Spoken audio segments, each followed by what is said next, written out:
میری روح میری زندگی سے بیزار ہے. میں اپنا شکوہ خوب دل کھول کر کروں گا. میں اپنے دل کی تلخی میں بولوں گا. میں خدا سے کہوں گا مجھے ملزم نہ ٹھہرا.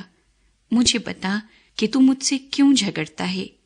کیا تجھے اچھا لگتا ہے کہ اندھیر کرے اور اپنے ہاتھوں کی بنائی ہوئی چیز کو حقیر جانے اور شریروں کی مشورت کو روشن کرے؟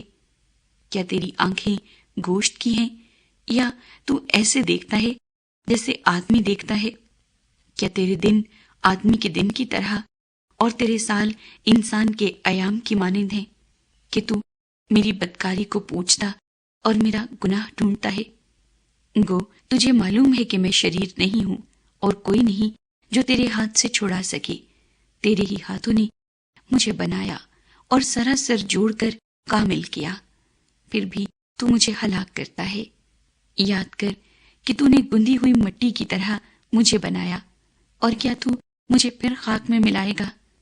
کیا تو نے مجھے دودھ کی طرح نہیں انڈیلا اور پنیر کی طرح نہیں جمایا؟ پھر تو نے مجھ پر چمڑا اور گوشت چڑھایا اور ہڈیوں اور نسوں سے مجھے جوڑ دیا. تو نے مجھے جان بخشی اور مجھ پر کرم کیا، اور تیری نگہبانی نے میری روح سلامت رکھی. تو بھی تو نے یہ باتیں اپنے دل میں چھپا رکھی تھی. میں جانتا ہوں کہ تیرا یہی ارادہ ہے کہ اگر میں گناہ کروں تو مجھ پر نگران ہوگا، اور تو مجھے میری بدکاری سے بری نہیں کرے گا. اگر میں بدی کروں تو مجھ پر افسوس. اگر میں صادق بنوں تو بھی اپنا سر نہیں اٹھانے کا، کیونکہ میں رسوائی سے بھرا ہوں اور اپنی مصیبت کو دیکھتا رہتا ہوں. اور اگر سر اٹھاؤں تو شیر کی طرح مجھے شکار کرتا ہے اور پھر عجیب صورت میں مجھ پر ظاہر ہوتا ہے. تو میرے خلاف نئے نئے گواہ لاتا ہے اور اپنا قہر مجھ پر بڑھاتا ہے. نئی نئی فوجیں مجھ پر چڑھ آتی ہیں. بس تو نے مجھے رحم سے نکالا ہی کیوں؟ میں جان دے دیتا اور کوئی آنکھ مجھے دیکھنے نہ پاتی. میں ایسا ہوتا کہ گویا تھا ہی نہیں.